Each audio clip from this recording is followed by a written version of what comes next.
Het weer wordt voor de grootste part weer grieswaar. En hoe grieswaar sprutsen, we zullen dat de komende dagen ik wel wat horen. Soms is even wat heel lichte rein of stooruin. Soms ik kans op mist. En daar begin ik mee. Joen en vannacht mist, soms dichte mist. En vierders een temperatuur vannacht tussen de 2 en de 4 graden.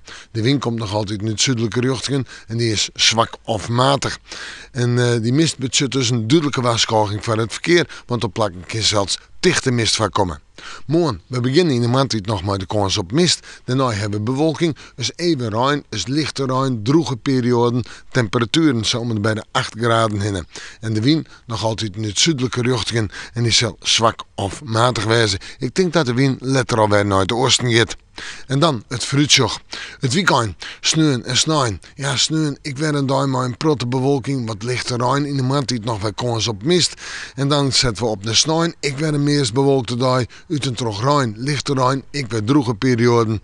En op sneeuwen zijn 8 graden. Ik denk op snaaien zijn 7 graden. En op maandag ik zijn 7 graden. En dan hebben we het nog altijd en ik op maandag oer en waartype mooi. Een protte bewolking, maar kans op wat lichte rein.